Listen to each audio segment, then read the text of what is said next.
Graça e paz da parte de Deus, nosso Pai, e do nosso Senhor e Salvador Jesus Cristo. E hoje eu quero falar sobre justamente a saudação.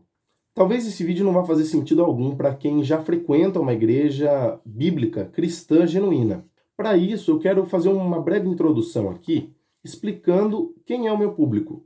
Para quem não sabe, às vezes caiu de paraquedas nesse vídeo, meu nome é Victor Melo e eu fazia parte da Congregação Cristã no Brasil. Lá eu frequentei desde pequeno, meus avós eram da CCB. Os bisavós da minha esposa eram CCB. Então nós entendemos, compreendemos de fato o que é o espírito CCBano, né? Quem é verdadeiramente um CCB raiz, como nós éramos. Além de tudo isso, eu fui apresentado para atender culto de jovens aos 28 anos. Então, além de conhecer a CCB, eu preguei na CCB. Toda igreja orgulhosa e exclusivista, ela tem um comportamento natural que é de pegar algo para ser exclusiva. Porque não basta, para que ela de fato prove para as pessoas que ela é diferente, ela precisa ter algo diferente. E na congregação existem pontos que eles se diferem dos demais, que eles se orgulham desses pontos e dizem ser o melhor, né? E a saudação é uma delas. Para quem não sabe, lá eles se saúdam com a paz de Deus. Paz Deus, né? Paz Deus. A saudação ela vai ficando cada vez mais resumida. Às vezes eles saúdam por saudar, mas alguns têm de fato uma idolatria com essa saudação. Porque eles creem que ela é poderosa, que ela liberta, que ela é santa. A santa paz de Deus, né? Eles falam também, eles usam esse termo. Agora vamos lá na escritura. Essa saudação que eu saudei no início do vídeo. Onde que nós vemos ela? Nas cartas de Paulo. Às vezes Paulo acrescentava a palavrinha misericórdia também. Graça, paz e misericórdia. Ou graça, misericórdia e paz, e assim por diante. Mas será que tinha um padrão? Será que essa era a verdadeira saudação? E outras saudações são excluídas? Meu irmão, vamos para a escritura. Você considera João um apóstolo? Sim, e como ele saudava? Ora ele iniciava a carta sem saudação, ora ele iniciava com graça e paz da parte de Deus e do Senhor Jesus. Agora vamos lá para Judas. Tem uma carta de Judas. Fica antes do Apocalipse. Ele falou paz, misericórdia e amor. Ele desejou essas três palavrinhas para as pessoas que estavam lendo as suas cartas. Tiago ele foi mais simplista ainda. Saudações. Isso nós vemos em Tiago, capítulo 1. Então nós vemos que não tinha um padrão de saudação. Até o mesmo apóstolo João, ele sauda com graça e paz, mas no final ele fala, paz seja convosco. O próprio Senhor Jesus, ele não saudava de maneira especial, como se algo fosse um amuleto, algo fosse uma palavra mágica. Não, ele saudava com paz seja convosco, o famoso shalom, né? Porque o povo judeu tinha esse costume de se saudar com shalom. E é muito profundo quando você pesquisa essa palavra shalom, o verdadeiro significado dela é muito lindo. Então nós temos que nos saudar de uma maneira diferente, se na própria Bíblia os apóstolos, eles cada um se saudavam de uma maneira, ou às vezes o mesmo apóstolo se saudava de diferentes maneiras. Será que existe mesmo uma palavrinha mágica, especial de saudação? Então, meu irmão, entenda. Paz do Senhor, paz e graça e paz, paz de Deus. Pedro, ele simplificou mais a saudação, ele simplesmente falava graça e paz. Existem igrejas que saúdam com graça e paz, mas existem igrejas que se saúdam com bom dia, boa tarde, boa noite. Ou se está em outro país, obviamente vai utilizar a saudação natural daquela terra, que aquele povo normalmente se saúda. Então, tira essas coisas, entenda. Aceita, o comportamento sectário é sempre esse. Ele tira o foco da essência e ele transfere para coisas supérfluas, coisas menores, e empodera essas coisas, idolatrando elas, considerando elas essenciais, como se um conjunto de regras e ordenanças, uma liturgia, ela fosse perfeita. As demais estão todas erradas, porque nós nos separamos separado, homem de mulher. Então a nossa maneira, ela é a perfeita, ela é a correta. E às vezes eles usam até de textos bíblicos, como a questão do véu, como a questão do ósculo, e dizem que a igreja que não tem isso, ela não tem Cristo. Aí quando nós vamos até essas igrejas, nós chegamos a ela, tá bom, vocês têm essas coisas, mas e o essencial que é o evangelho? Que evangelho é esse que vocês pregam? E aí você vê João pregando uma coisa, Pedro outra, Flávio outra, Carlos, Maria, enfim, cada um naquela igreja vai pregar de uma forma. Sempre com salvação, sinergista ou legalista, através das obras da lei de Deus, ou a mais comum na CCB, leis criadas por seus líderes de 1926 para cá, que segundo eles, são santos, ensinamentos inspirados pelo Deus deles, heresias inaceitáveis. Cada bispo, cada presbítero, cada ancião, cada cooperador de jovens tem uma maneira de pensar. Cada um tem o seu próprio evangelho. Mas entenda que não existe meia verdade. Não existe um meio evangelho. Ou é o evangelho ou não é. E Paulo, em sua carta aos Gálatas, ele fala claramente que se ele mesmo viesse pregar um outro evangelho, uma novidade, ou se até um anjo do céu, era para ser anátema, era para eles rejeitarem aquilo, é maldito. Não é para aceitar. Aí eles falam, né, eles ouvem, né, esses evangelhos falsos e fica bravo da gente criticar aqui, expor isso. Meu amigo, entenda, o que vocês defendem, o que vocês pregam é anátema. A palavra de Deus mandou considerar maldito. Logo, tudo quanto engloba esse ambiente é tóxico, prejudicial e maligno. Por isso, quando nós falamos, você deve sair da seita, é porque nós estamos desejando algo para a pessoa, não como se fosse assim, você pode sair, né?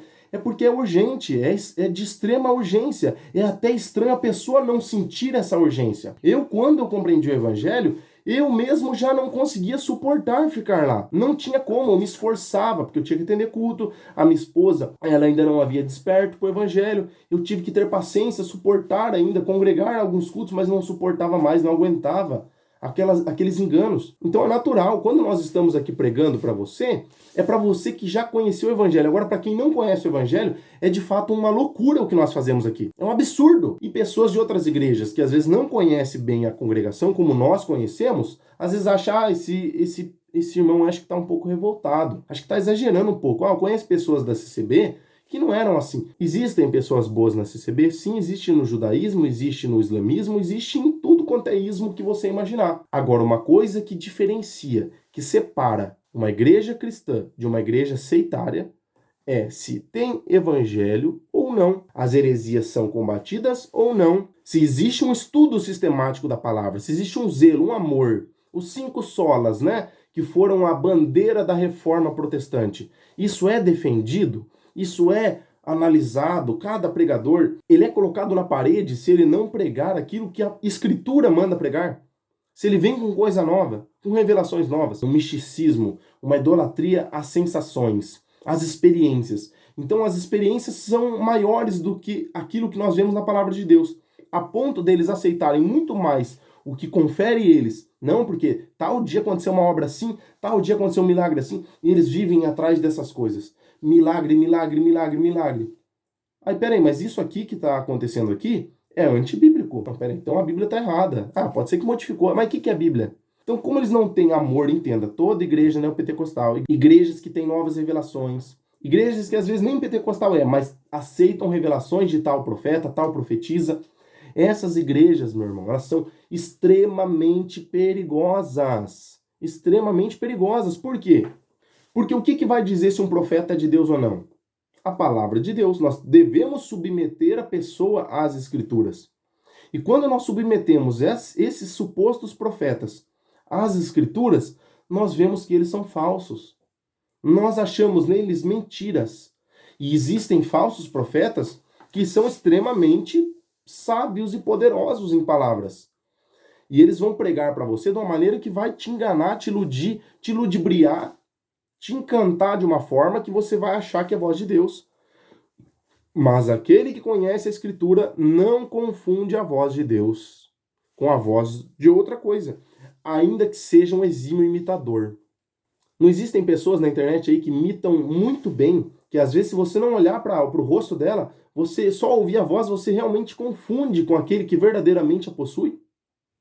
Dessa maneira também existem muitos falsários, que eles falam de uma maneira muito parecida com a Escritura. Parece muito o Evangelho, mas em algum momento a mentira é inserida ali.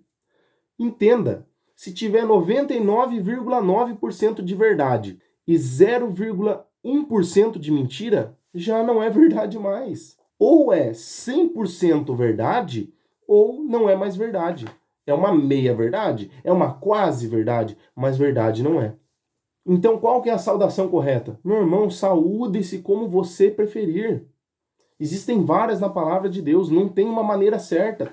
E o que eu quero chamar a tua atenção aqui, hoje, para você entender, é que nós devemos nos saudar, ou nós devemos fazer tudo para a honra e glória de Deus, conforme o que está na sua palavra. E sair fora dessas ideias, desses pensamentos sectários. Você viu o comportamento? É muito comum, né? É um orgulho entra, e aí a maneira que eles adotam é a verdadeira. E cuidado, para que você não vá para uma igreja que de fato é bíblica e achar que os costumes dessa igreja são exclusivos. Um CCBano, ele precisa de fato nascer de novo. Se nós levarmos parte daquilo que nós conhecemos e entendemos dentro da CCB para dentro de outras igrejas, se nós não nascermos de fato de novo, não limparmos tudo que foi infectado na nossa mente, e nos voltarmos à Escritura, para que a Escritura preencha a nossa mente e nós possamos ser lavados por ela, você vai continuar idolatrando o outro local que você está, você vai continuar carregando esse sentimento exclusivista, esse orgulho para onde você for. Quando eu recomendo certas igrejas, por que eu as recomendo e não ordeno que você vá para a igreja assim? Ah, é tal igreja, é placa tal. Por quê, meu irmão? Porque não existe isso.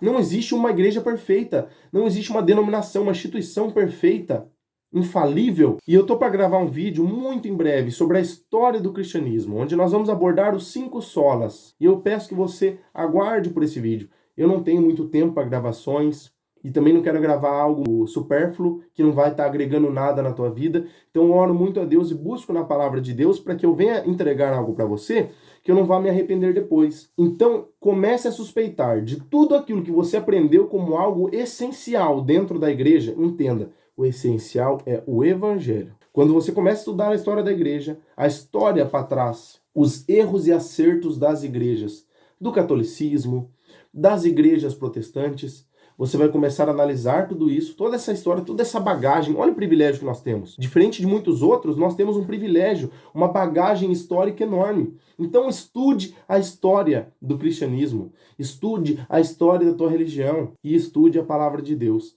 E entenda onde ocorreram os erros, onde ocorreram os acertos. E viva uma nova vida com Cristo, imitando o nosso Senhor e Salvador Jesus Cristo. Tá bom? Fica com Deus. Graça e paz, paz de Deus, paz de Cristo, paz do Senhor, que a paz esteja no teu coração, a misericórdia, a sua graça, o seu amor para todos sempre, tá bom? Um abraço, tchau, tchau.